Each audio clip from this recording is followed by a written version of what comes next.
that's us right now. My wish is that we take notes, learn this anomaly, work through it together, and come out the other side better scientists. Because we can.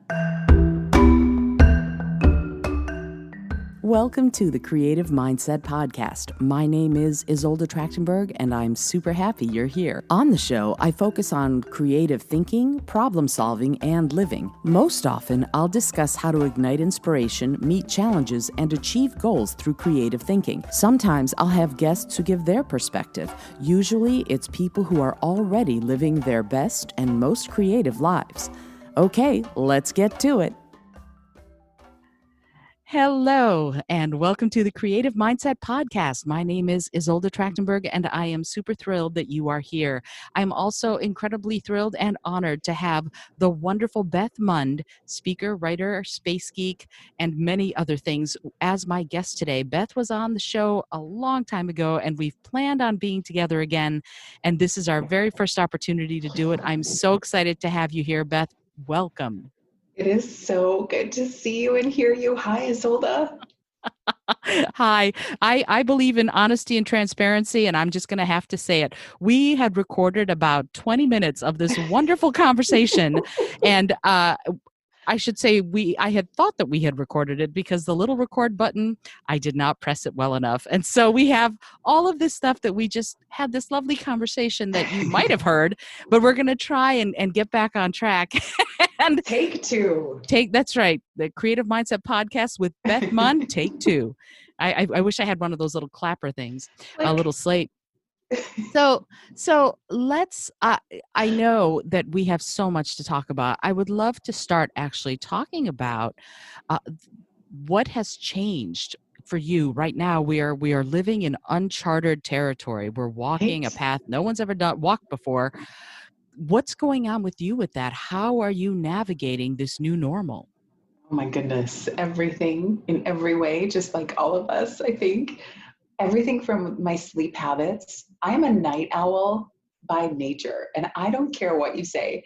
If you know what you are, you can't morph into something else. You can try. I have tried in the past. When I worked at NASA, they had a boot camp program in the morning that was for exercise. Did it work? Yes. Did it get me thin and fit? Yes. Did I have a blast to meet my husband at this said event? Yes. Did I hate every single moment? Yes, because it was like, gosh, it was like at 5:30 a.m. Ooh. And I know. And so my creativity turns on at 4 and it doesn't stop till almost 2 a.m. And I've tried everything. I've tried to get up earlier. I've tried to change habits. Even through my school years and even at work, I've tried it. But when I am truly creative, my time is in the evening, and I feel like the earth, the world, my house, it all quiets down so that I can check off my responsibilities and allow myself to be creative, if that makes sense. So, so what's changed for me is my bedtime, because I stay up so much later. So literally and figuratively, I'm up later, I wake up later, and I've had to pivot everything. The way I'm parenting is a lot more gentle. The way I'm in my home is a lot more fierce, because when you're home and you're looking at your environment, I don't know about you, but I can't work until the environment I'm working in is clean. And when I say clean, I mean usually OCD spotless. Wow. And I just feel like when it's light and in place and organized, that I can sit and be focused and work. If there's something that is like a to-do pile, or I'm looking over my shoulder and there's something, same in my bedroom. If I wake up in the morning and there's a laundry basket waiting for me to fold, or dishes in the sink, oh, forget it. I can't even. So that's been a challenge. And then do you have any of these odd habits? Oh yeah, okay. All the time. I wish that some of the cleanliness that you are talking about had rubbed off on me.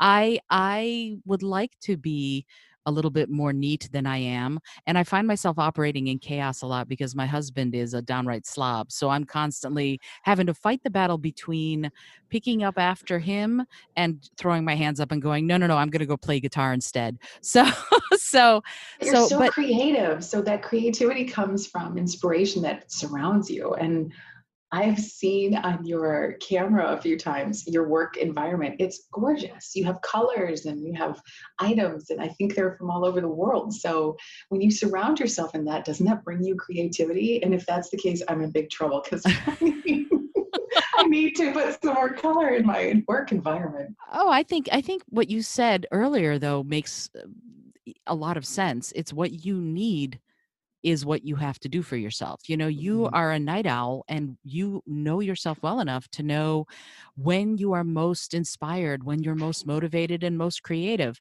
And not trying to force yourself out of that is what allows you to thrive, you know? Yes. And The problem is nobody wants to do a podcast with me at 10:30 p.m.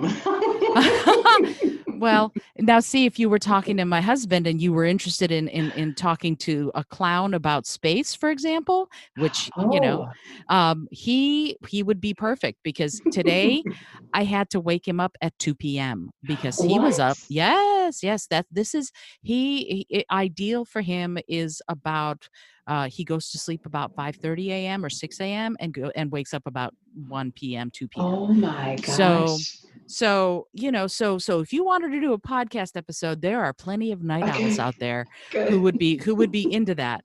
And it's Wow. really but it's really interesting because what you said about I don't care who you are, you can't change it. I actually fly in the face of that because I used to be a real night owl. Really? And yeah. Used to be, I mean, my house in college was the house that everybody came to at 4 o'clock in the morning, and they'd knock on my door and I'd make them nachos and hot chocolate, and we'd sit up till 6 a.m. talking. And then once I started working, I stopped being able to do that. And then Right. over the last since we moved to New York City, it's come back a little bit, and it feels like I've shifted, but not because I forced myself into shifting because I work for myself and I work from home, but because there's so much to do here in New York that's in the evenings that my awareness has Mm. shifted. So some of it for me is my environment is you know, like you said about being creative. I have pictures and I have I don't know, candles, and I have artwork. I get artwork from wherever I travel if I can. Mm. And so that's all part of my space because I do look for it to it for inspiration.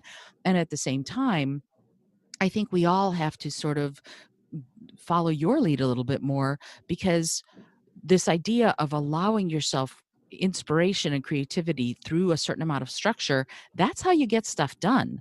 Because if you're creative all over the place, but you're not structuring your life in such a way that you actually do things, then you're spinning your wheels really fast, but you haven't gotten anywhere. And you're right. And that's also tough right now, I think, for everyone. Everyone is going through this because even though I'm a night owl and I would prefer to always be creative in the quiet time of the evening, Sure. my family has come to me over the last couple of days and said to me, "We really miss you not being with us. Whenever you're here, you go off and do your work when we're all done with dinner." And it's kind of that's my go time. But Hmm. I'm seeing that it's the time my family needs me most.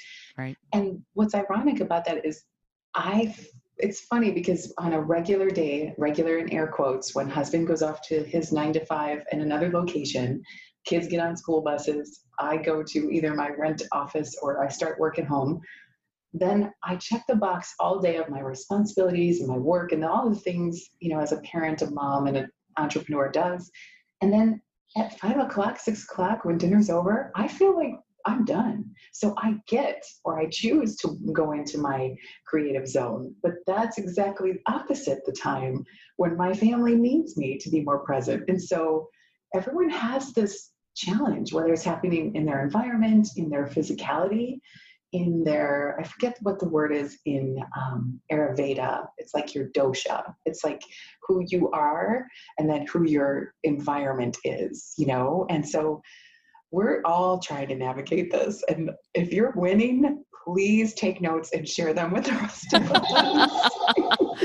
Absolutely. And because it is, I think, I don't even remember if this was in the previous non-recorded part of our conversation or if it was our recorded part of our conversation, but you know, our generation hasn't had this. We haven't had Right. to deal with this, such a sudden turn in everything.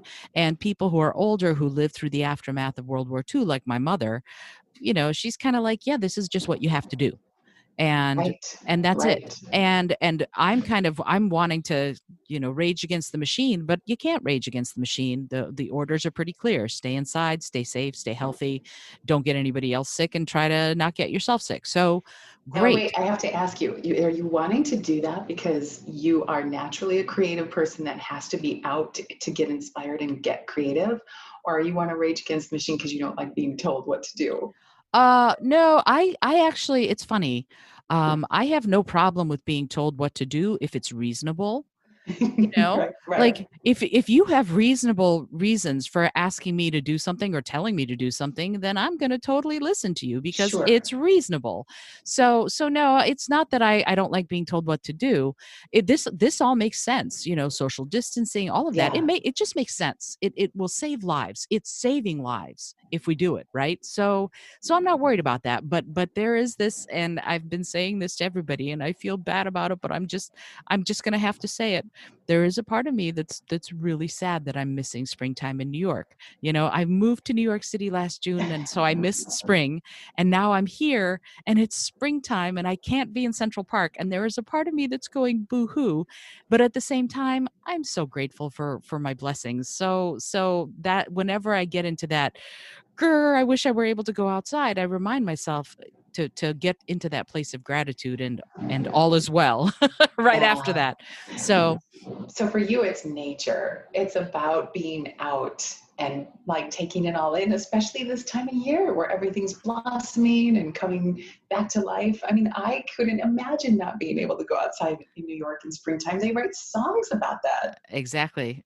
Springtime and autumn in New York are the two Oh, seasons you want to be out there. But at the same time, you know, we because we've all had to shift how we're doing things, and recognizing that there are people who don't have that ability, who don't have the luxury of shifting how they're doing what they're doing, and the essential workers mhm, who are doing such an incredible job keeping us safe and healthy and keeping the food supply going. The people who can shift, well, this is such an opportunity to mhm, do that, and to dig it inside ourselves and decide what is it that I can offer, you know, what is it that I can give to other people to ease their burdens, because that's what I have right now. I'm able to offer music or this podcast or whatever it is that I can offer, I want to offer. And I know you do the same thing. You've got this wonderful podcast, and you've talked to some of the most incredible people in space and in you know, just looking at the science of it all and looking at how we study our environment and our local neighborhood, right, our solar mhm, system, all of that. It can inform everything we do, because it's them's the facts, ma'am. You know, that's how that's kind of how it is. So I'd love to talk with you a little bit about the podcast, about Casual Space, and see what has happened, how it has evolved, and where it is now, and if you can, where you envision it going now that we are in this, and I'm going to keep calling it the new normal, because we don't know how things are going to fall out after this. But I'd right. love to know what's happening with it, and where do you see it going? Oh my gosh. Well, I'll give you the evolution of the podcast, but first I have to tell you that your words just now, to be of service to others and give your talents to help them through this time, is not at all what was my perspective when I was doing my work. So I'm going to take that and put that on my wall, because I have to tell you, there's been some trying, tough days where I think, and a lot of people are there, and you're thinking to yourself, but especially as an entrepreneur, will I survive this? Will it look the same on the other side? If so, how am I going to shift or evolve or pivot? But you can still find ways, just like you said, to be of service to others. And whether it's reading Pride and Prejudice or, for me, just sometimes it's just about truly laughing and geeking out. And the other day, talk about if I could have one weird skill, like if you were to say, oh, I know this one girl, she can put her elbow, to the shoulder blade in her back, like something really weird. My talent is to take anything at all, anything, and relate it to space. And I don't know where this came from, but I've done it my whole life. I can still do it. I no longer work for NASA, but you'd never know it. So the other night I was baking and I'm showing everyone on Facebook Live, like what I'm making. I was making like orange zest cookies or something. And I'm talking somehow about how I'm baking relates to the International Space Station. You can see it outside. Go to spotthestation.gov. I mean, I'm doing a quick A to B, point here, but that's just how I work. That's my talent. So the evolution of the podcast is one that showcases that talent for me. So when I came into it, I started it just because as a speaker, as a space advocate, when I was brought into audiences and companies that wanted to hear my message and talk about space and innovation and research and R&D, I would love to deliver these keynotes and workshops. And then after they were over, these people, lots of folks would come up to me afterwards and they wanted to share a dialogue, a conversation. They had anecdotal stories about space. They had relatives who knew relatives who, cousins, uncles, sisters, brothers, helped the astronauts when they, were taken out of the ocean and the capsule was put on the Navy ship. And I knew the guy who did that. I mean, everyone has a space inspiration story or something wonderful that they just wanted to share with me because they were so excited and inspired. And we all have space within us in matter, literally and figuratively. And Sure. They just wanted to talk about that. And there was no place for that to live. And so I went back and I decided if I start a podcast, these stories from the folks who I meet on stage and off and everywhere in between, that's where these are going to live. I never thought with my short list of 10 initial guests, I had 10 guests because they say when you start a podcast, think of 10 people. If you're going to do an interview-based show or a podcast that's, more than one person, think of 10 guests that would be able to come on the show and serve as great, conversations. Oh my gosh. Well, 10 was a stretch at first, and now I have 10 every week soliciting to be on the show. That's wonderful. It is because so many of us, you and me and our neighbor down the street and down the hall, we all have a space story. You and I talked about when we're going to do our critique of our sci-fi movies. Oh, yay! Right? That's going to be so much fun. Sci-fi is just the start, because if you're familiar with science fiction and you love space and science fiction, then you already love space and you love technology and you love innovation. So you're already there just because you're enjoying it. And so if we can talk about that on the podcast. So I'm sorry, I ramble and you can just slap me back into the question, which was, how is it evolving? So 10 folks. And then after I really got down like the system of the podcast, like how to solicit guests and invite them to the show. And thanks to you, Isolde, how to really be a great interviewer and how to ask the questions that all of us want to listen to the answer to. And you did that for me, by the way. So wonderful. I'm so humbled to hear you say that. Wow. Totally. And then I had this privileged opportunity of, well, it's kind of funny. I just asked guests to come on the show and they said yes. Because I think this show has these 4 key elements that everyone can say yes to. It's jobs. So every week I highlight a job in the space community that's available right now. Because if I'm going to talk the talk, I want to walk the walk. I want to show people that there's untraditional jobs, like beyond the lab coat scientist that you think works at NASA. There's so many things in between that are in space industry that you can apply your skills to. So we highlight jobs. I highlight I try to be entertaining. And you are. Thank you. And we try to be educative and informative because a lot of people, like, I don't have to know astrophysics to have an astrophysicist on the show. We have a conversation because we're both related and united in our space geekery, so that's what it's all about. And so the evolution of the show continues.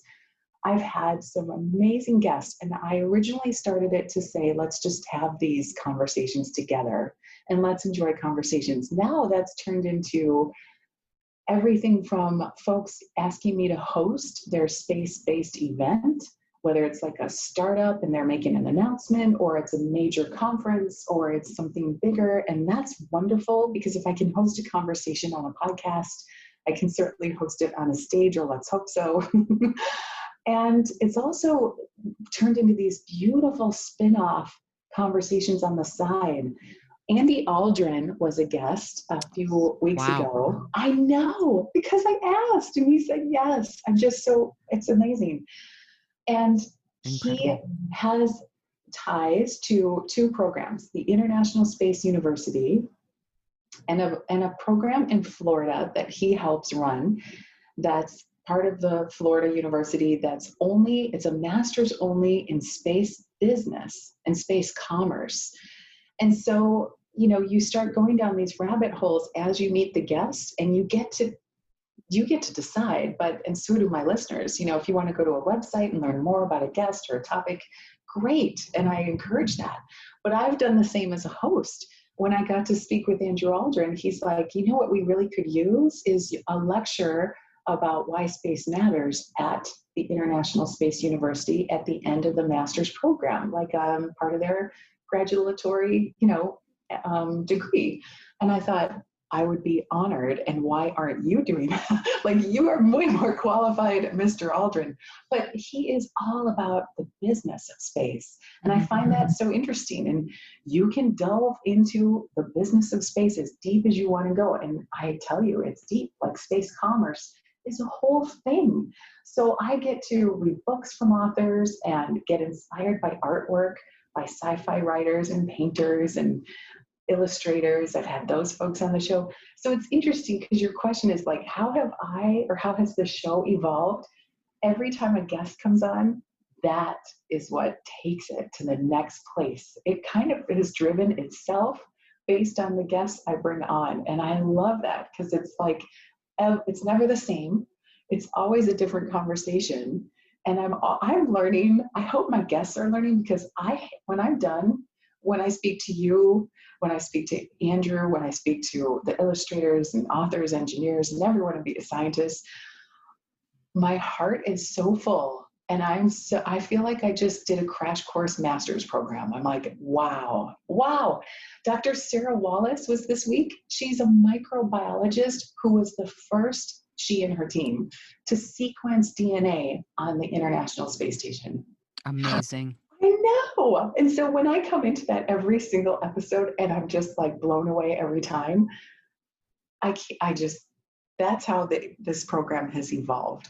So it's definitely grown a platform and a community. We have a lot of folks on Facebook, and we're on LinkedIn, and now I'm trying to get more and more on Instagram. And I love when the community starts weighing in and they share. And so now the platform has gone from off the stage into a podcast and now on social media. So this has been a wonderful evolution. I hope it continues. I did the math. In November for my birthday, I can't think of a better gift than to say to the world, I will have celebrated my 100th episode of Casual Space. That's wonderful. Yay! Right? It's so wonderful because it's the spirit of curiosity. It's being curious about space. And it's funny, as I was listening to you talk, I don't know anybody who hasn't stared up at a starry sky and wondered. And I think that's, from the very beginning of humans who had the ability to look up and wonder, we've been wondering about what's up there. And so you are taking it to the next level, of course, by how do I put this in a way that sounds like I'm sane? It's not as technical as some other conversations might be, Mhm. and therefore it's super relatable to the people who are listening, and then they build on what you're doing, and then you get to have this wonderful conversation that's not just the podcast. It's greater than the sum of its parts, which I think is incredible.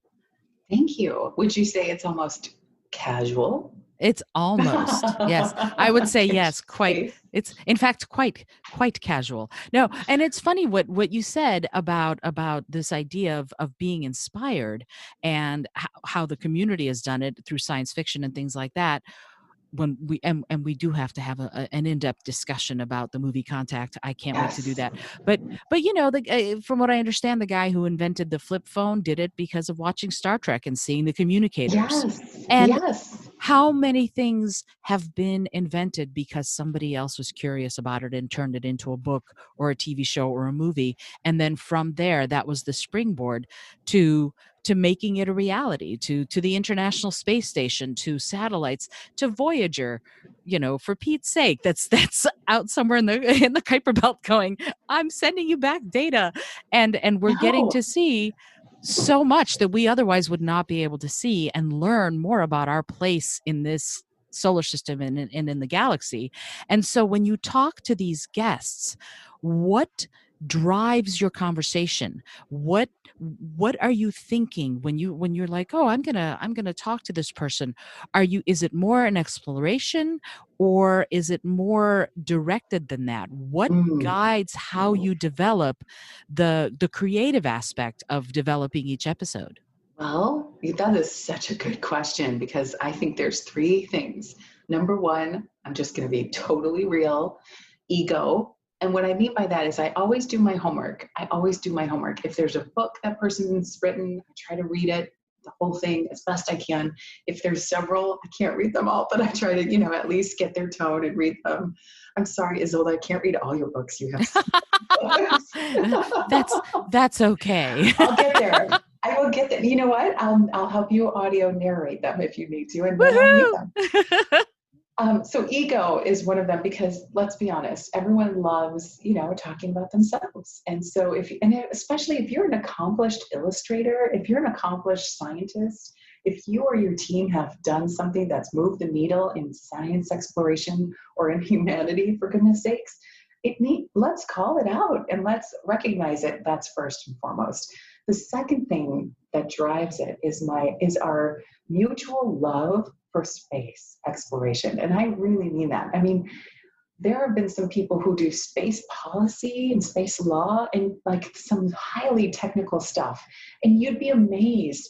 Well, you wouldn't, this. And I think people are amazed how they just melt into having this genuine, sincere, almost childlike conversation about their mutual love for space. And so I kind of sometimes find that mutual ground right off the bat. And sometimes that is a movie or a book or something relevant in the news that kind of just grounds us all and says, hey, did you see the eclipse the other night or that full moon? And then they just start gushing, oh my gosh. And we start from there. It's a great place to start because it's something shared, it's something worldwide, it's science-based, and it's one of those undeniable influential things that we just agree how wonderful it is. And then the third thing is, like you said before, because I'm so curious and because they want to share what they're doing, there's another part I think that underlies the curiosity, which is I feel obligated, and I've always said this since day one. It's why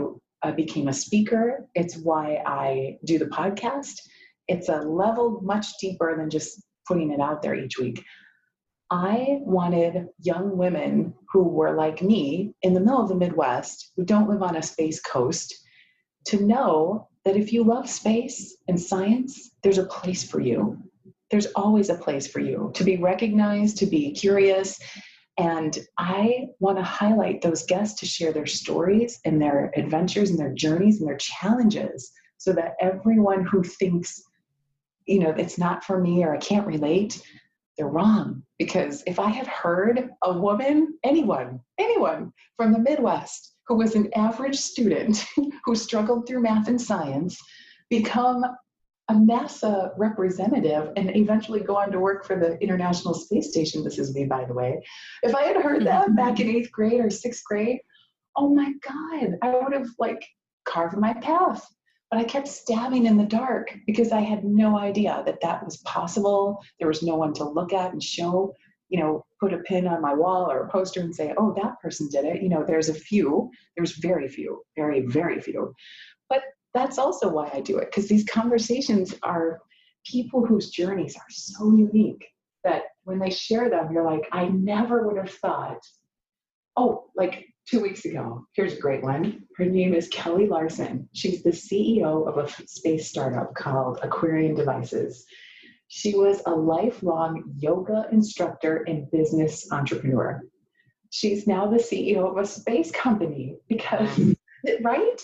Who can a person who's studying yoga right now go out and hear that podcast and be like, I could be involved in a space-based industry position right now today? Yes, it's so crazy, absurd that I revel in hearing it. I'm like so happy that her story was showcased. How many times have you watched Hidden Figures and you say to yourself, wait a minute, I worked at NASA. How is it I've never heard this story?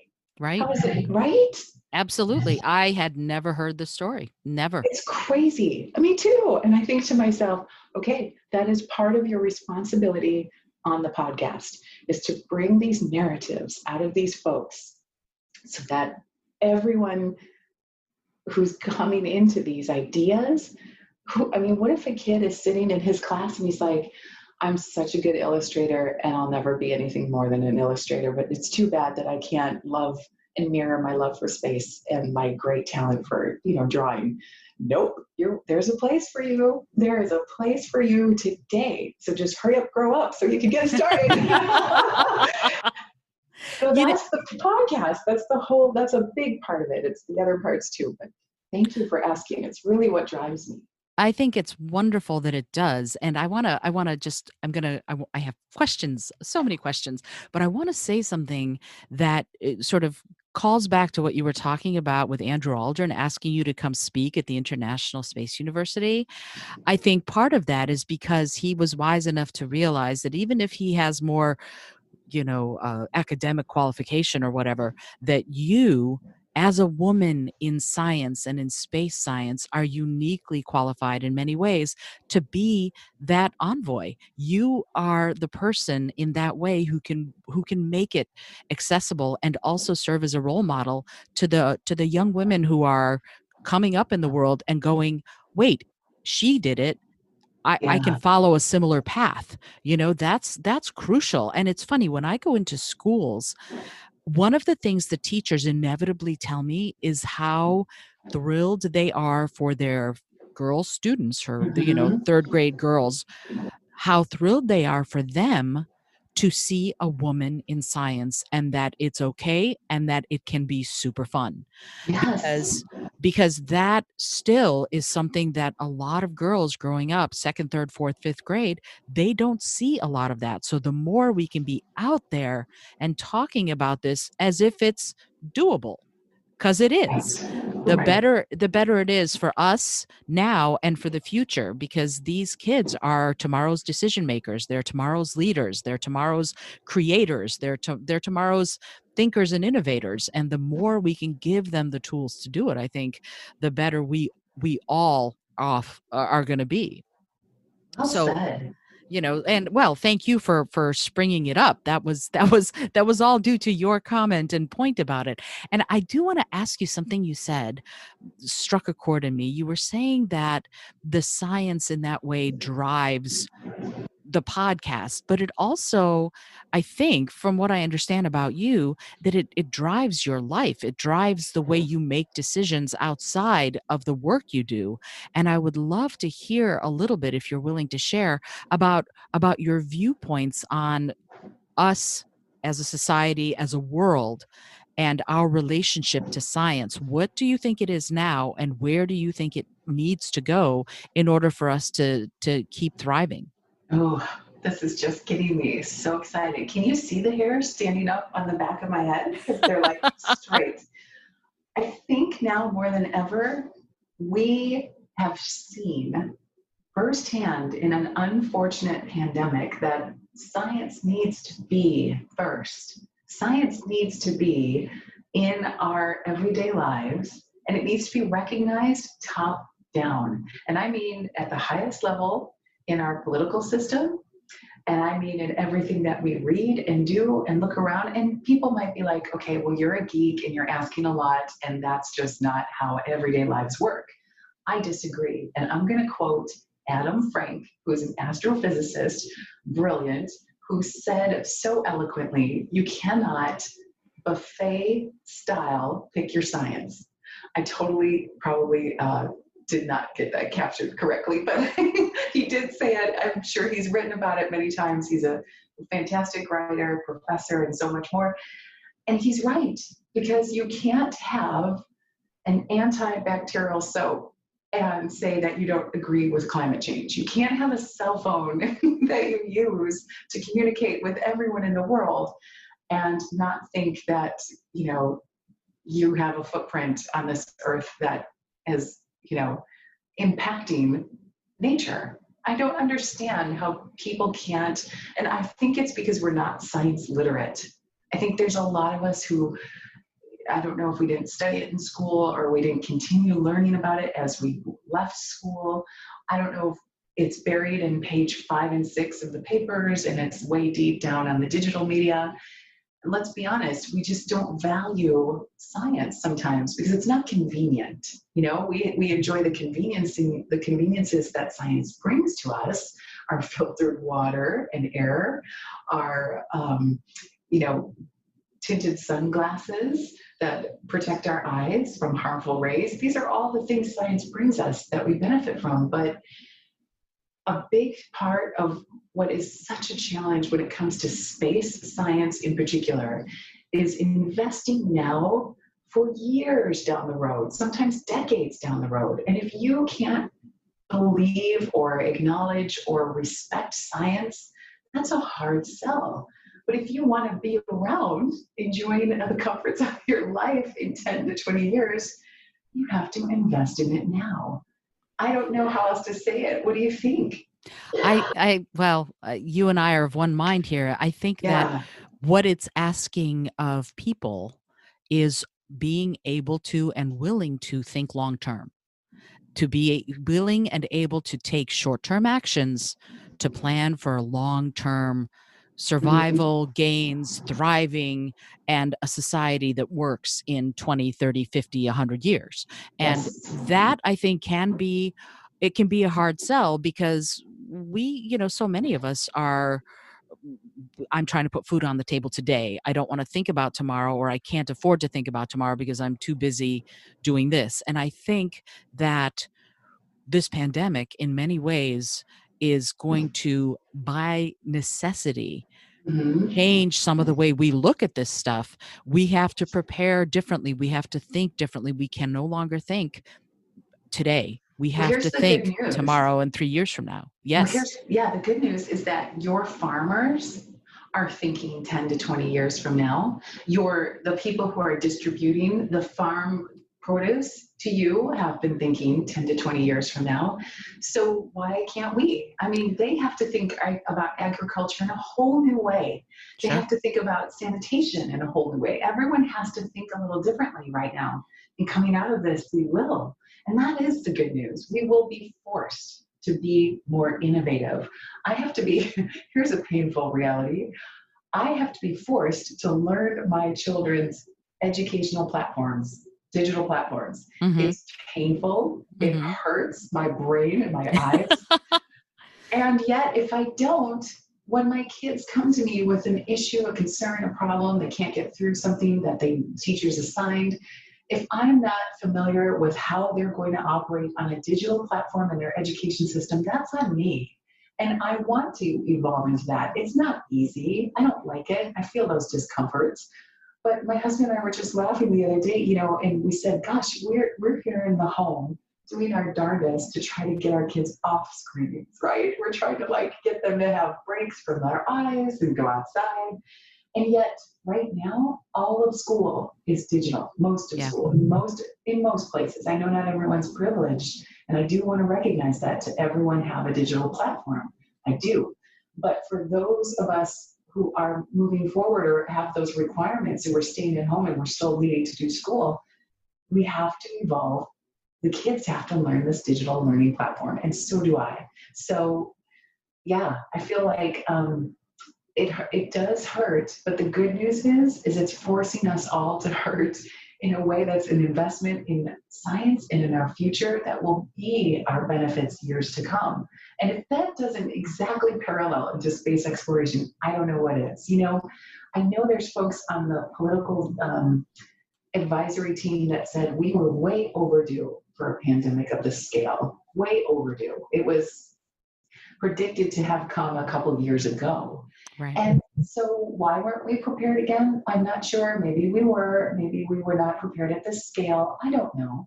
But we have to think now, from now forward, we have to start thinking a little more long term in all that we do.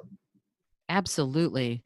You know, amen. I couldn't agree more. No, seriously, because the idea of just for today, it doesn't it doesn't hold. We can't do that anymore. We have to think, we have to plan and think much more for the long term, because this isn't the only pandemic. I'm sorry to say it, but if we don't make some serious changes in how we as a planet, as a global population do things, this isn't the only one we're going to have. There's no way to make sure it doesn't happen again unless we make some major changes. And it brings me back to something you said about science.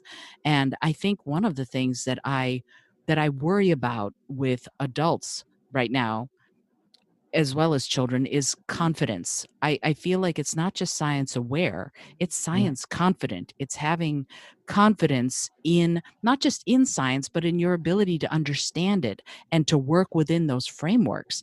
I think those kinds of connections and that level of awareness is so important to start. Like you're working with your kids and you're helping them learn.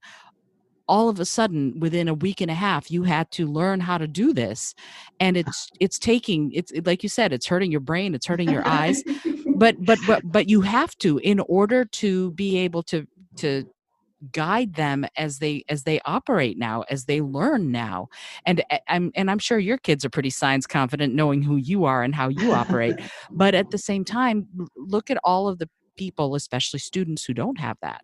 And so having any kind of framework where they can think about making the connections, like you mentioned farmers, and I think the way I look at it is farmers don't think daily, they think seasonally. Mhm. And the trouble with this is, and I'm going to get very serious for a minute, one of my dear friends is the executive director of a nonprofit that works with farmers a lot.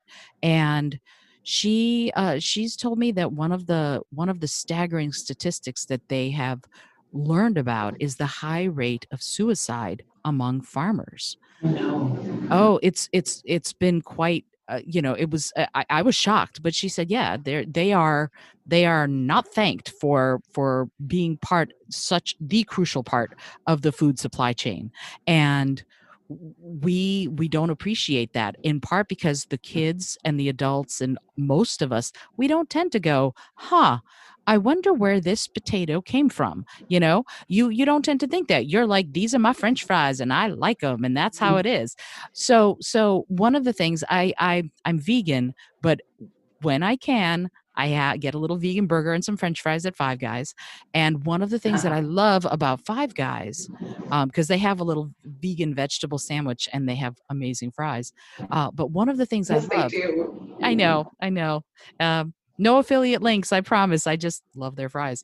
But anyway, the thing is that if you walk into a Five Guys every day, they have a little sign up that says today's French fries came from such and such farm in Idaho or wherever the farm is. And excuse me. And I just love that that's even that little touchstone of, this is where your French fries came from. This is Mhm. where the potatoes grew. It's an acknowledgement of the farms and the farmers. That's even a little acknowledgement is better than nothing. And My right kids love now, that too. They uh, love that. They think it's silly and also very interesting. They're like, why do we need to know where this potato came from? And yet, where is that place in right? Idaho? And then they say to me, Mom, don't all potatoes all come from Idaho? Well, I will say that I've tried growing potatoes, and I'm really glad that Idaho grows potatoes, because it would have it was not good. It did not You come out just well. get spuds. Oh, it was no, I didn't even get that. I got it was we got, I think, 4 little tiny potatoes that tasted great, but if we were trying to get any kind of a good yield for our crop, we would have been sorely disappointed.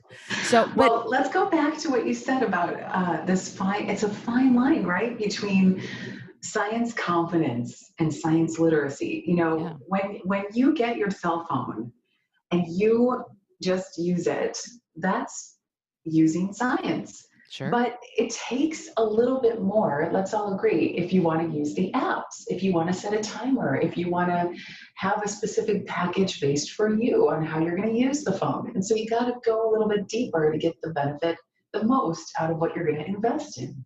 That comes with any electronics, same with your car. And I'll be the first one to admit, like, I will not read the manual on my car. I will service it very routinely and diligently, but I'm not about to like learn how this particular part relates to the wholeness of my car. But there is something to be said about when you have an expectation and you have a science knowledge behind it, then you're not only more informed, but then that brings the confidence. And so this can be applied in anything. And it's a fine line. It's really, really fine. And what I mean by that is when we're talking about human behavior, when we're talking about the human genome, when we're talking about this crisis and how viruses spread. I mean, plug in any science you want. There's a societal cultural stance that shows you how much of the science we're going to be accepting, right? Like we're going to accept that some humans are this way and other humans are that way and some are born that way and some are made that, right? That's a fine, right? It's like, Sure. okay, culture is going to help dictate some of that. And then, you know, sometimes religion does, sometimes nature does. I mean, a million different ways. And then you can plug in any other science. Like sometimes you can say, okay, we're going to say that we're going to recognize there is climate change, but we're only going to recognize it when it's convenient for us. And especially if we're a major corporation that has certain emissions going into our airs and waters, then we're only going to limitedly recognize this in the way that benefits our production. So yeah, I mean, everything is kind of weighing in on science, and I don't like that. I think Hmm. science is, you can't pick a side. You just, it's just what it is. So you don't get to like choose. You don't get to say, well, sometimes climate change or sometimes benefits to my life in ways that I choose to be beneficial. Nope. Guess what else comes with all of the benefits of your home? If you choose to not change the filter on your air purification system or your air conditioning in your home, there will be some science. It's not a questionable thing. It's not like a quality thing. It's purely science that things will happen in the environment you'll get mold, you'll get allergens, you'll get dust and dirt buildup.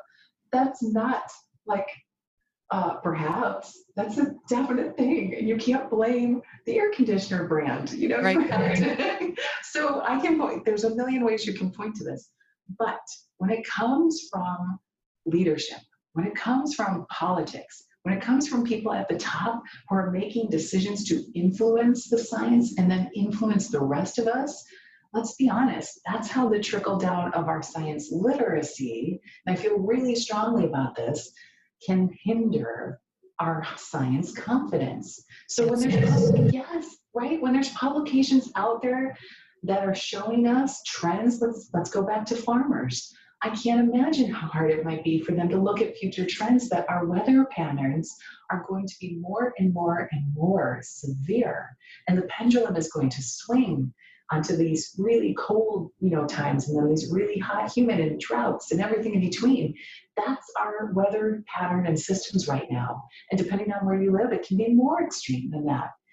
And that's science. So how do you embrace that? And if you're going to showcase that this is the science and publish it, but certain people will not choose to publish it, and certain people will not choose to recognize it, or certain politicians will not choose to put money invested towards that. Oh my gosh, that is where the breakdown starts between being science literate and science confident. And you can't be science confident if it doesn't come from the very, very, very, very top, or if it's not in the schools, or if it's not in your life every day, because then you're just going to, then if you're not being subjected to privileged information about it around you, and if you have to work really hard to get the right, or I don't want to say right, I mean the true science, then what are you going to spend your time doing? Are you going to be surviving as a farmer, or are you going to have to go find the science? Who gets to choose that? That's not a choice I want to ever have anyone to make. Science should be in front of us and present and so evident that that's how we are. And I know this is a bigger philosophical question, but if we could embrace, I think Neil deGrasse Tyson came out with a book called something War, and it was all based on, how we've explored the stars because of war. Mm-hmm. I forget what it's called, the name of his book. But imagine if we were a peaceful planet and we explored the stars in a different way. And in many ways we have, but in many ways territorial, political, foundational safety, cultural pride. These are reasons why we've explored both the oceans and the new lands and the stars. But what if science, like just the pure curiosity of science, was what the reasons why we wanted to go? And I think Voyager was that. I really think so. I think Light Sail is that.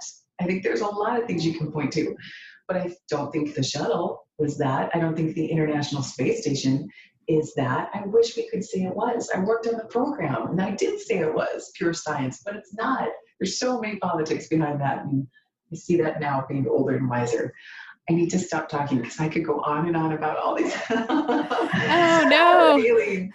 Please do not stop talking. It's so. This is a conversation we all need to be having and listening to and participating in. And it's so fascinating to me what you said about the idea of science needs to be there every day. I'm going to take it a step further and say I think science is there every day. It's what we lack on the whole, and not singling out anybody, but it's the awareness that science is there every day. If you want to make tea and you put your teapot on the stove and you boil the water, that's science. That you can't get away from that, so it's there, but we don't tend to stop and think about it. That's why that idea of these French fries came from this farm in Idaho. One of the things that I do with kids when I first start is I ask them, what did you have for breakfast? Well, I had cornflakes. Okay, well, where did cornflakes come from? And almost always they go, the store.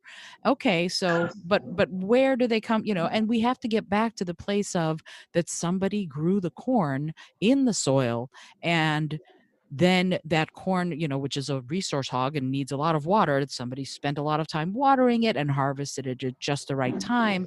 And all of these steps had to happen in order for that corn to eventually end up in your cornflakes box so you could eat for breakfast today. Knowing that, being able to trace that changes these kids' lives because it's not something we think about. So we can talk about farming, we can talk about space exploration, we can talk about the physics of tying your shoes. Any of that is going to have to be related to our everyday lives with an awareness that it's there because it's already there. How do you feel about that? What are your thoughts on that?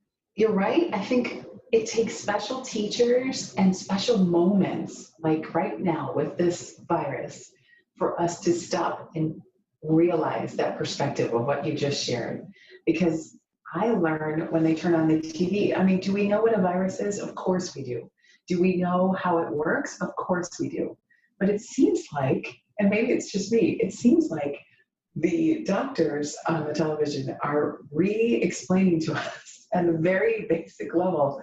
Remember, a virus works like this. It infects you like that. It's airborne like this. It travels because you've touched something that contains the virus and then touches your face and your eyes. And I feel like, don't we already know this? Well, maybe we need the reminder. And those guides, those people, doesn't have to be a scientist. It can be an agricultural expert. It can be a trend. It can be a white paper. It can be a report. It can be a teacher, especially a teacher. And thank you to all the teachers. It can be YouTube, showing us what you just said, the connection between tying your shoe, the teapot on your stove, and everything in between. Yes, is science. And in many ways, you and I serve as those advocates too. And maybe that's what drives us and why we're so passionate, because it is everywhere. You're right. When I think of getting on my pulpit, I'm thinking of like in mass media. Like I really think of, but where does it exist there? It's so non-existent there. It's not, I'll buy 16 magazines right now at any store, anywhere, and not one of them will have, unless it's Time, or unless it's Newsweek, perhaps, or unless it's like Astronomy Today or Scientific American. If I'm lucky to get one of those in my hands, or maybe National Geographic, that's it. That's lucky, right? And that we have to really go get that, unless you subscribe to those things or you live in those places where, you can get those on your phone if you choose to, have those kind of things. But it's those navigators, it's those guides that I want more of, so that during this coronavirus, it would be great if we had like a host like communicator, and then I would say journalist, but sometimes it's a host, doctor, and then the news, and then it's almost like we need a scientific guide or a navigator to say, okay, let's walk through the science of this, because it's easy right now to get emotionally crazy and overwhelmed with like the cultural part of this, the economic part of this, all the repercussions that we're all going to experience together. But I feel like if we start at the science, people might take a deeper breath. I don't mean that literally. I mean they might just say, if I understand this fundamentally, I'm going to be okay staying in my home. I'm going to be okay taking one for the team. I'm going to be okay, waiting to have an elective surgery until maybe next year if I can afford to do so, because there's way more things that, need to come first right now. If we were to understand the science just a little bit better, it's the same thing when we talk about vaccinations and the herd immunity, all of that. It all kind of, and how many of us were really misinformed just a few years ago about a vaccination. Do you remember when we had the, I don't want to say SARS, it was back in 2009, and it was a terrible influenza-based, what was that? Was that swine? Yes, swine flu. Yes. Mm-hmm. So I just had my daughter in 2009. She wasn't even a few months old. I knew nothing about it. Shame on me. A person who's a science journalist, me. And I'm in line. I was purely emotionally driven to protect my daughter. I lined up at my high school and with everyone else. Talk about a really bad idea. If there's like all of us gathering in one place to spread the germs. But I was like this first person in line over there, standing outside in the cold rain, waiting to get a vaccine I really knew nothing about. But I thought to myself, I'd do anything for this kid. I'm just going to follow the herd and get in line, because if this is one way of a guarantee to just kind of, have something in my pocket of assurance, then I'm going to do it. And oh my God, I was so science illiterate. And yet there I was. And here I can't believe I'm saying this and sharing it, but it was out of fear, emotion, mama bear, was all of it, But you know what's really funny about what you just said, and I don't mean to make light of it, but it is really funny to me that you're thinking in terms of separating them, because frankly, the idea of being a mama bear and wanting to do anything to protect your baby, that's biology, that's science. It is still science based. I mean, you and I can talk forever. It's kind of like you said, your superpower was being able to relate anything back to space, and we can relate anything back to science just following those steps. But at the same time, the thing that I think strikes me most about what you said was I realized that it was going to be for her safety, and I was just going to do it because of that. It had to be done, and I was going to do it. And it's the same in many ways with where we are right now. The best thing to do to save you can do whatever you want with yourself, but the problem is that you are not an island. No one here is an island, and we all have a responsibility. We all have a role to play here. And so having that be as a treated as a positive is the way to go. And this is something, and I'd love to hear your opinion on this. This makes me a little crazy. And normally I'm not quite as political on this show, so I'm really grateful to you for bringing all of this up so we can talk about it. Uh-oh, let me sit No, down. yeah, seriously. So it was about a week and a half ago or so. There were certain people who were coming out with these pronouncements that older people should get out and back to work, and that if you're a grandparent, that it's okay if you go back to work, because what you really are trying to do is save the economy for your grandchildren. Did you see any of this in the news? Gosh, I'm so glad I didn't, but I'm listening to you now and it's just boiling my blood. But It was basically geared towards baby boomers. and mhm. and if you have, I'm going to name names. Glenn Beck was one of the people who came out with this, and several other people who were saying this, and the lieutenant governor of Texas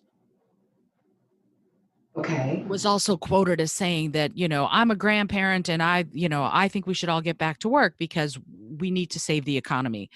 And I remember going on social media and just saying, dear grandparents and baby boomers and anybody who's a little older, you do not have to do this to save the economy. That is not what's important right now. But it was really interesting to me and it quieted down. Enough people, I think, came out and said, you people are just nutcases if you're saying this. And I think that it just sort of went away. Their calls for people to get back to work, because it's bananas to say that, to go, oh, we should have, older people should get back to work to save the economy for the future.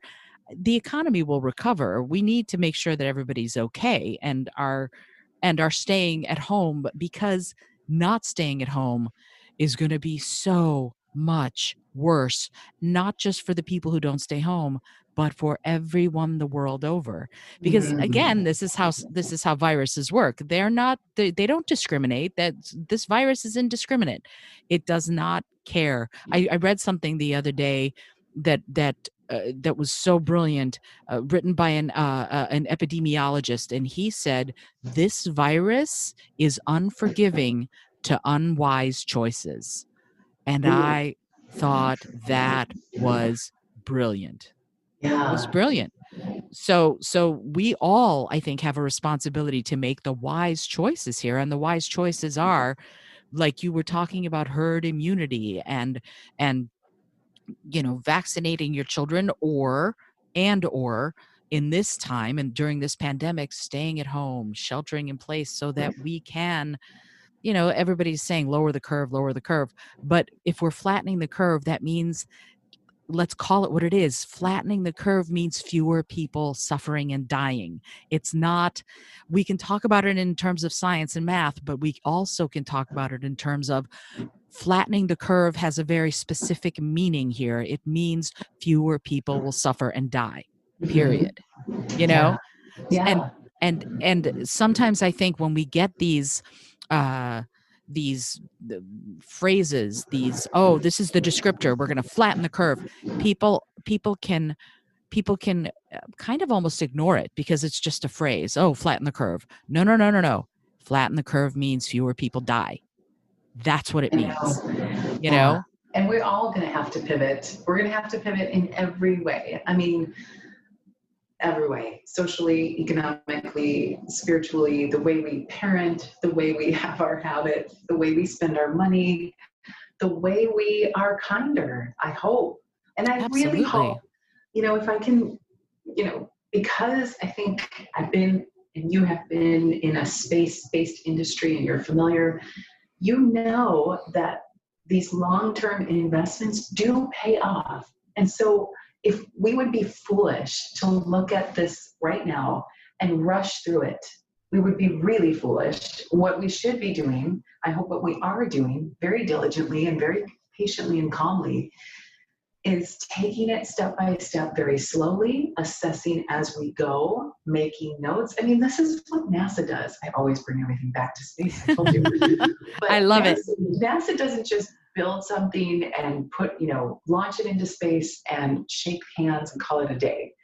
Every step of the way, they're looking at every detail. And I mean from like, did we use the right material when we built it? Did we have the right team in place to be on board to build it? Did we launch it at the right trajectory? Is it effectively working the way we want it to?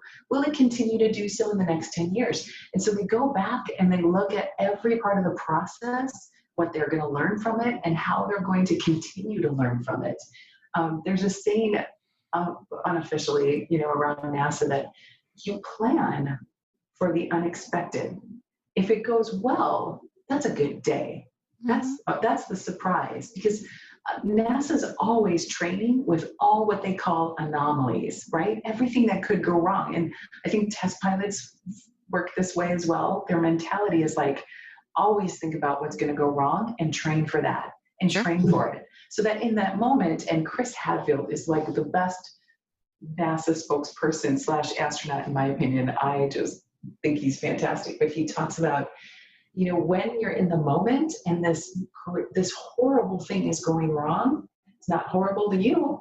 You've trained for it 60 million ways sideways. Buzz Aldrin was able to land on the moon with the lunar lander because he trained extensively over and over and over again. And Neil Armstrong, and they did these evacuation trainings and they crashed it and they didn't successfully land it 1 million times. So were we surprised as a nation and a country when we landed on the moon a little bit? Yes, we were in shock because we had never done that before. But they had 1 million times they probably did it in their sleep. They probably had dreams about it at night. When they hung up their coat each night coming home from work, they're like, in my mind, I'm going to do this again.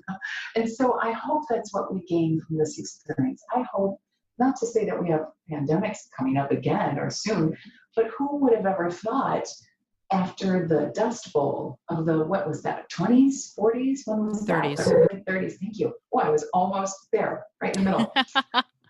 Who would have thought that after we got through that, we would have such severe weather pendulum swinging events again? Maybe not that extent and maybe not quite that long, but these things are going to come and they're going to come back in different ways.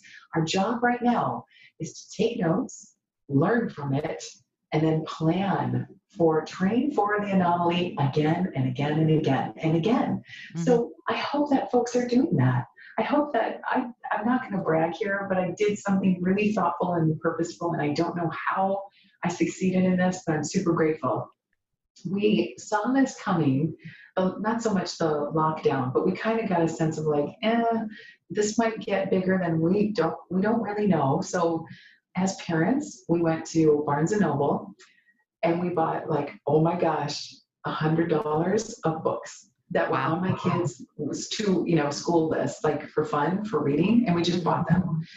So don't tell them that they're going to get some for Easter. I've been holding out for a few of those.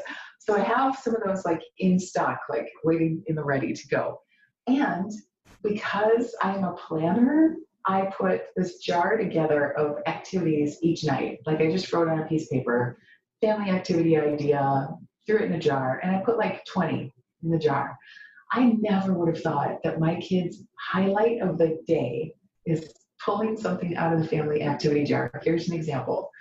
So here's my creativeness. Please don't think I have like the Martha Stewart clean home, because while that is like what I prefer, the other day we pulled out of the activity jar the challenge that was to pair off. So a kid and an adult, and we have 2 kids. So my husband and I, he took a kid and I took a kid. And we had to take a chair and put it in the foyer where the ceiling's a little higher and stack as many pillows as possible in 15 minutes. The tallest one wins.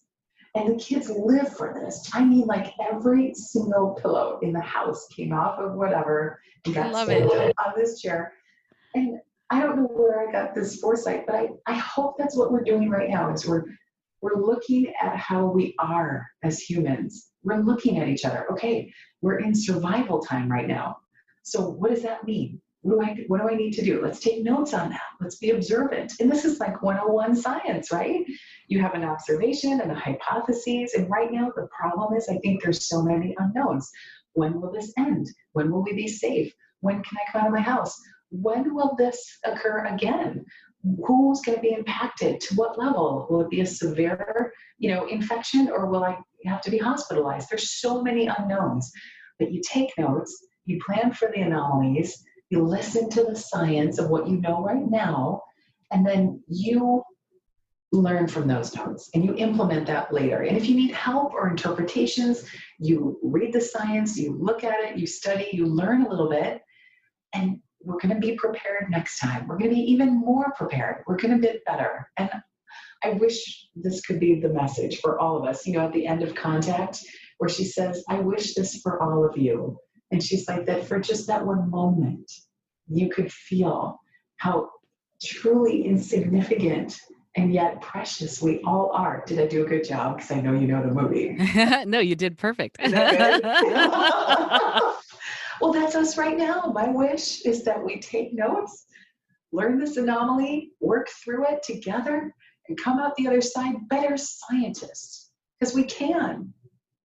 Absolutely we can. And what you just said is so I wanna actually put it up on a plaque or tattoo it on the inside of my Oh, eyelids what did I say? because you said that because of where we are, we can be planning now, we can be learning now, we can be doing research now, we can ask the questions now so that for the future we can be better prepared. I mean, it's that idea of I have a thing that I live for, that I live by, that I wrote in a journal entry years ago, and it was really simple. It was learn from yesterday, prepare for tomorrow, live today. That's it. So good. It's so interesting to me whenever I come back to that, because the present moment is all we have, but we can certainly get informed by what we know from before, and we can certainly prepare for what we believe is coming. And there are experts we can look to find some of these answers out. And it's funny what you said about NASA and preparation. The way we were talking about it at Goddard Space Flight Center where I worked was you prepare for failure. That was it. Mm-hmm. That was how it worked. You prepare for failure. Right? Just prepare for failure, because if it, my sister who's a doctor says Murphy's law is all there is. She's like, if it can go wrong, it will go wrong. So Mm-hmm. prepare for it. And that idea, what you just said about you know again, it's some of this is confidence, I think, is going, what, I'm starting where I am, wherever that is, and I'm going to take a step forward in asking the questions, in getting the answers, in doing the research, and in preparing. And I get it, that it can be really overwhelming. And here you and I are sitting here talking on a podcast, and we can't know what's going on in someone's home in Arkansas or in Right. Oregon or whatever. But at the same time, we're all starting where we are.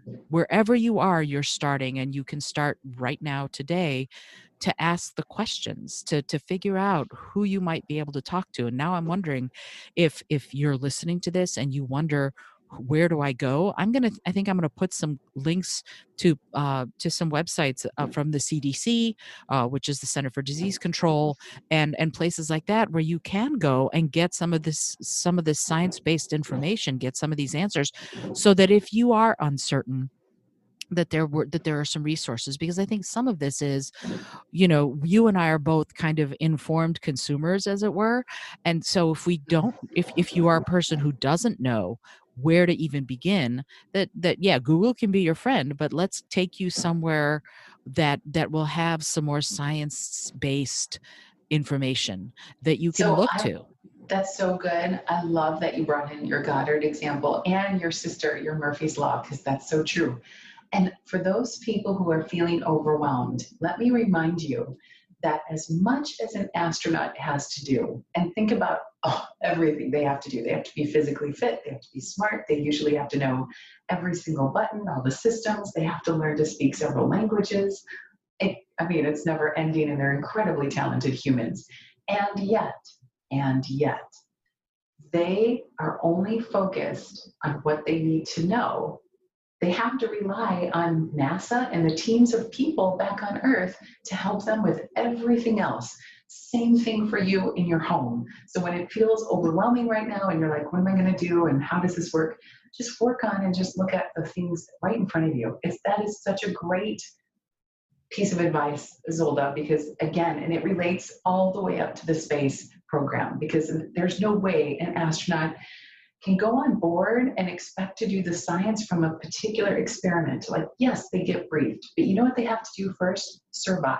Survive. Absolutely. They have to know how to get up there safely and then get into low Earth orbit, or perhaps someday soon beyond low Earth orbit. We're going there. Woo-hoo.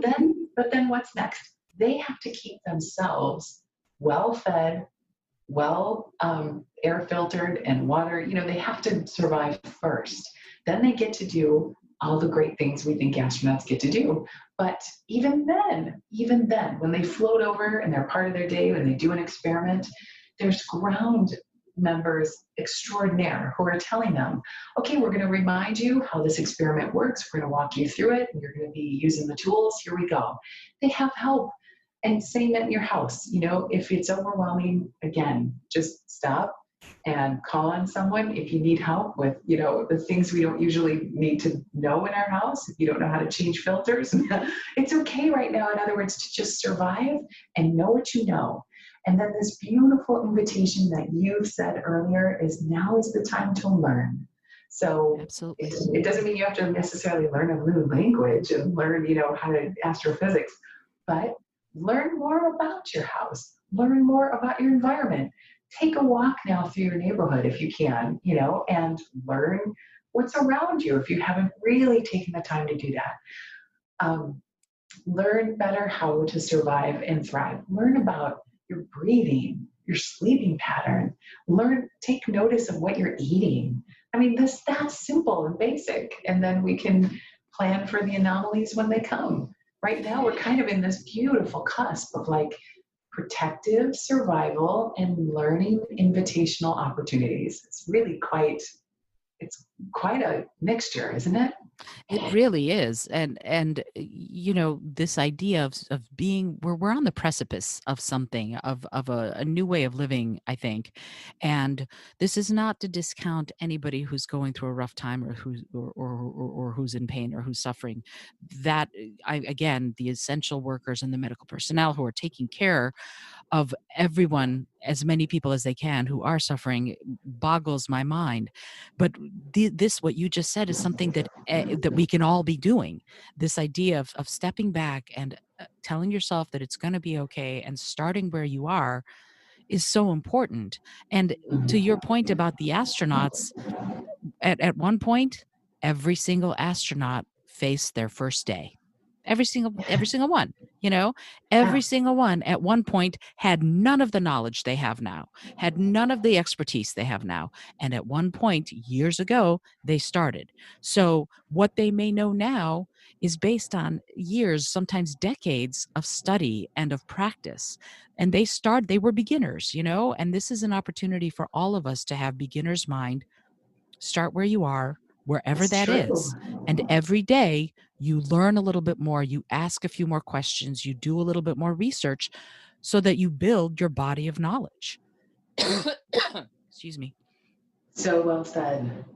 Very great. I need to learn to be more on social media. What are you going to learn? I need to learn my Instagram. You know, I know people who can help you with that, and Oh, good. and I can help you with that. Yeah. What am I? Well, I'm learning. I'm learning more about where my focus should be, and moving. I've always been of two minds, my creative side and my science side. And I've had friends tell me that I sit at the crossroads of creativity and science. And other friends Oh, have told me that I sit at the crossroads of spirit and science. And I love that. And so where what I'm going to be learning is more about how, frankly, I can serve educationally from that space of being creative at the same time having a scientific perspective. And so that's I'm spending wonderful. the bulk of my time doing that. And then of course I have this instrument that I call magic. It is a white 5-string violin. Now, I've been playing violin, 4-string violin, regular violin since I was 5 years old. But a 5-string violin, it's a different kettle of corn Ooh. completely. So I'm spending time every single day playing this violin because muscle memory is a thing. Science again. Muscle memory helps me play violin, 4-string violin, really well. But Mhm. I'm used to certain things happening when my body does things a certain way, and no longer. Now I'm playing a 5-string violin. Things are totally different. So I'm having to unlearn what I know to relearn, and I'm trying to give myself beginner's mind here because I approach it with, well, I know how to do this, and I don't. And I don't. So I am practicing every Good for single you. day how to play violin in a completely new way. So those are the two things that I'm trying to do. And it's funny because my husband has told me many times, Isolda, you prepare. And I'm like, yeah. And he goes, "Yeah, I think you prepare too much." And I said, Oh. "Oh, okay." Because I had this big tub that came with us from Maryland to New York City that had uh, meds and gloves and splints and ace bandages, and I have it's my emergency tub with all of this different stuff and masks. I have a box of N95 masks that I bought, and masks that are the chemical masks, the weird ones that Oh make you look yeah. like you're a space alien. So I had those, and it's really interesting to hear him now. He came to me the other day and he's like, "I wanted to say something." And I said, "Okay." And he goes, "You know how I made fun of you for being too prepared?" And Oh. and I and I said, "Yeah." And he goes, "I'm not making fun of you anymore." And I was like, "Okay, good." Because that's some of this, is that we now know more about what we need to do next time and Have you how we seen the need to movie approach. Moana? I love Moana. Did you Yes. sing? Did you sing to him? Did you say, "You're welcome. I should You're have. I didn't. welcome"? That's I'm gonna totally do that. That's great. I had no we should talk about the science behind Moana at some point too. We need to Oh, have this yes. Beth and Isolda take on I science movies. know. Oh, we need to do that. I want to add one last thing before we part, that as much as you have an agenda right now, and it's a wonderful, like you said, invitation to learn. So learning violin, 5-string violin, and being creative and being prepared is a beautiful balance. I was not prepared for what I've learned, is that when you have some quiet, my kids are used to the schedule. This time is bad and that time we eat, and this is when the bus gets home and all these things. And this is when mom's, going to be, her coffee's kicked in. So there's been this schedule that has fallen away. Mhm. And doing that, I did not expect what I have learned. And this is the beautiful, I could just cry. And I really want to share it because I hope other people take advantage of this as well, or at least take observance to this. My daughter is going to be, oh my gosh, in a few more weeks, she's going to be 11. Wow. 11. I know, it seems like yesterday. And I've struggled all these years to find her love language. What does she speak to? Like, what is her jam? What is unique for her, in a way that I can be in touch with that and serve her and love her that way, right? If you've ever heard of those. Oh, yes, Okay, absolutely. okay. And so It's easy with my son. It's very evident. And so it's kind of like a no-brainer, and I know how that works. But with my daughter, I have just struggled all these years to figure it out, and we finally figured it out. I can't even tell you the joy that's come into my heart. The quietness, and it came out of nowhere. I bake, but I bake purposefully for dinner. I Uh-huh. bake for the checklist. I bake to like serve my family food. My daughter bakes to fill her creative intelligence. Wow. Yeah. And so for when she bakes, it's everything. It's science, it's creativity, it's measuring, it's learning, and it's, entertainment and joy. It's connecting with her friends. And so on this rare occasion, on the one particular day, we baked together, and then we baked together again the next day. And then we've done it every night, and it has become the love language activity that I never, ever, ever figured out.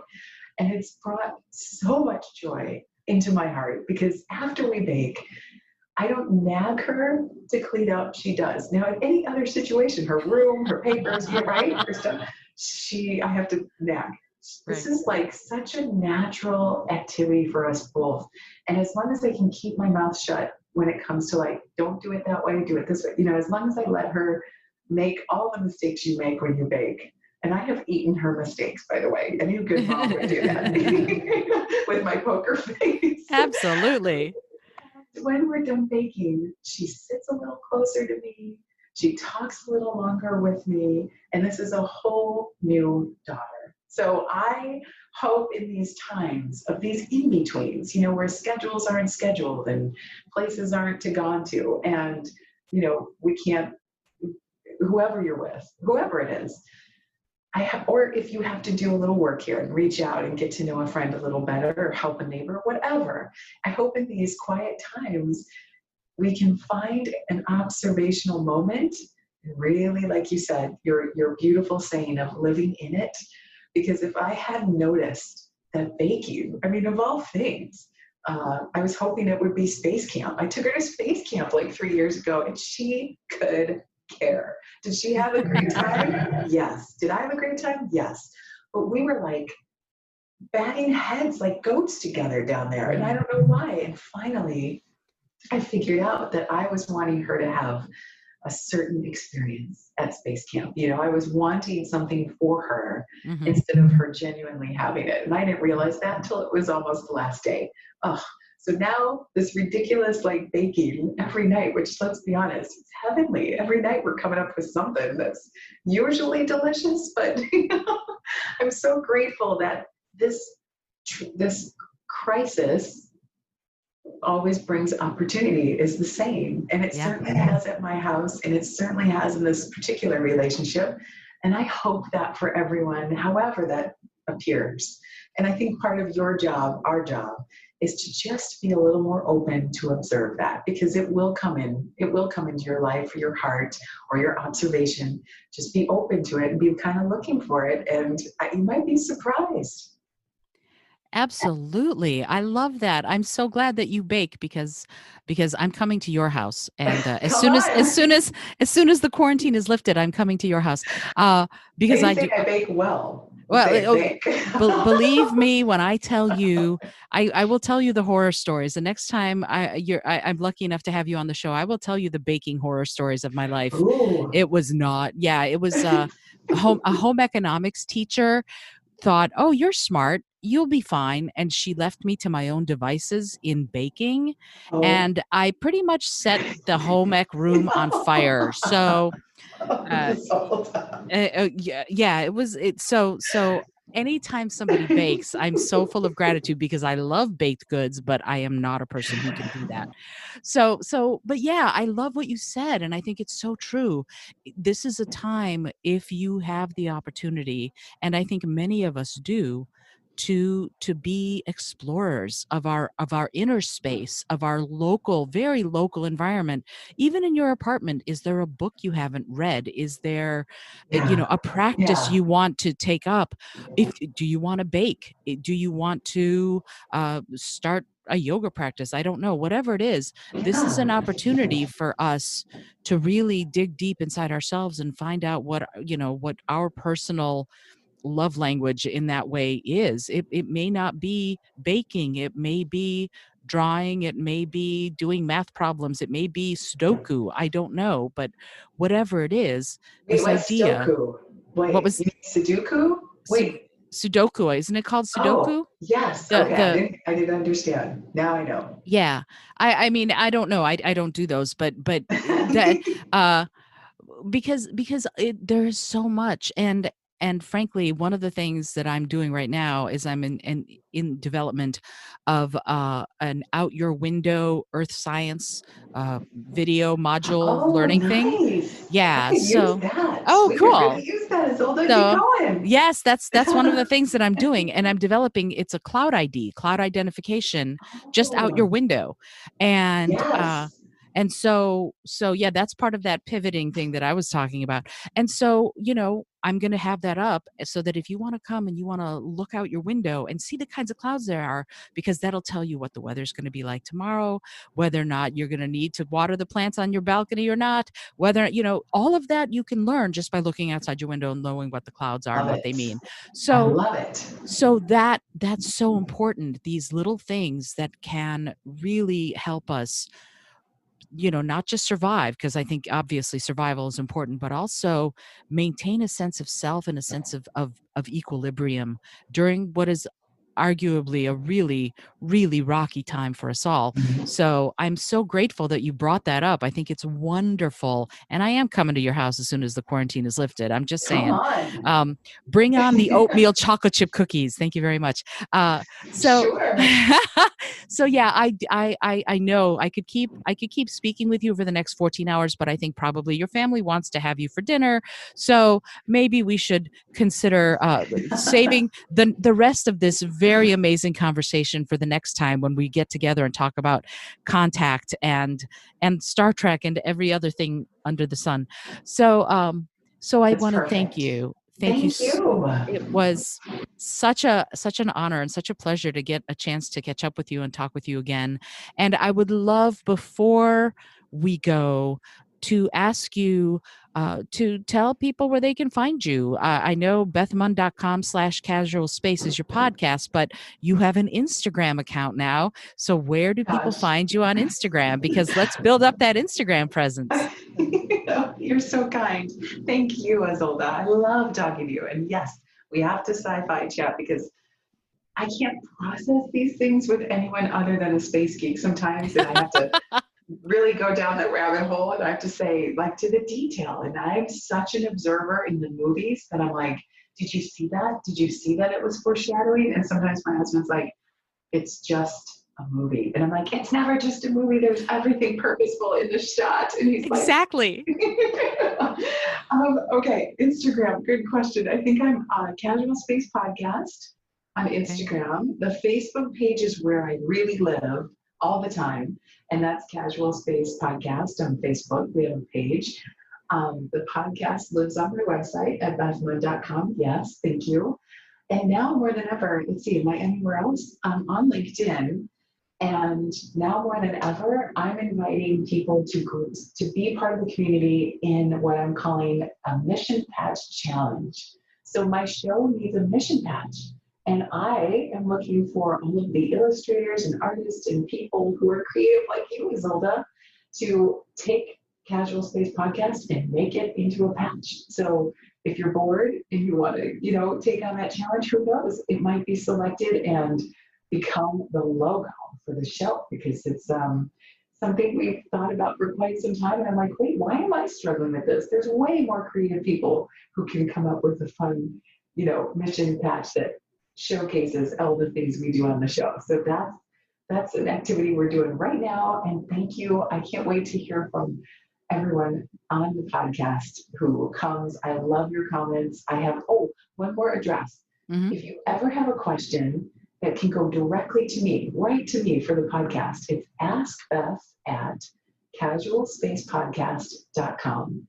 Goes right to my inbox, and that's anything from like can I have more information on this guest? Can you put some more, topics like this on the show? Can we talk, more about this or that? Everything. Or if you have a third grader that wants more science, and I'll connect you to people like Isolda who can show you the clouds outside your window. So ask Beth at casualspacepodcast.com. Perfect. Thank you so much. And then if I could ask one last thing, if you had the ability to skywrite anything for the world to see, what would you say? Oh my gosh, what a great question. How much fuel do I have in the airplane? How much smoke do I have? Oh my. See, there you are, always the science person. Imagine science fiction, infinite fuel, infinite smoke. Oh, You I could love write it. Okay. anything. Oh my gosh. Oh my gosh. You really stumped me on this. Came out of digging deep here. Maybe just love. That's so simple, but really, maybe that would be such a wonderful thing to see in the sky right now. Or I would take a quote from Contact or Carl Sagan and just remind everyone that we are infinite and so precious and tiny and so significant. I don't know. Depends on how. I've got a big sky. I know. What would you write? It's actually kind of in this moment, the thing that comes to me is really simple. Love yourself, love each other, for we are all stardust. Oh, Salta, that's the mic drop. It's funny that you asked me, because that's exactly what was going through my mind. I thought to myself, what would I write? And that's it. It's an honoring of Carl Sagan, who is one of my personal heroes. Mm-hmm. But it's also, it's so very true, because it speaks to kindness and compassion for everyone and everything. And the more we do that, the more we enrich everyone and everything. So that to me is it. So I, again, thank you so much, Beth. I really, really appreciate you being on the show. I'm so grateful. I will have all of your contact details for all of you who are listening. I'm going to have all of Beth's contact details in the show notes, as well as some of the links I promised for places like the Centers for Disease Control and other places where you can get information on some of the topics we talked about. And of course, I'm going to have at least one or two of my favorite NASA sites, nasa.gov and images.nasa.gov and data.nasa.gov, all of those really cool places where if you want to get more information about space, you can have that in the show notes. And I want to thank you for listening. This has been such a wonderful conversation. I am sure that you are going to go straight out and subscribe to Beth's podcast, remember, Casual Space, because it's so much fun to listen to it. I listen to it every week. It's a lot of fun. You will love it. You will learn so much. Your curiosity will be piqued, and you're going to want to know more. So if you like what you are hearing here, please consider listening, subscribing, and also it would mean the world to me. It would mean the solar system to me, nay, the galaxy, if you would leave a review on iTunes or Google Podcasts or wherever it is you listen to the show. Until next time, this is Isolde Trachtenberg for the Creative Mindset Podcast, sending you all of my love. Thanks so much for joining me today. I really appreciate you being here. Please subscribe to the podcast if you're new, and please tell your friends about the community we're building here. Today's episode was produced by Isolde Trachtenberg and is copyright Isolde Trachtenberg 2019. Today's music was from Kevin MacLeod, Laser Groove, and Ave Marimba, brought to you by Creative Commons License 3.0. As always, please remember this is for educational and entertainment purposes only. Past performance does not guarantee future results, although we can always hope. Until next time, I send you all of my love.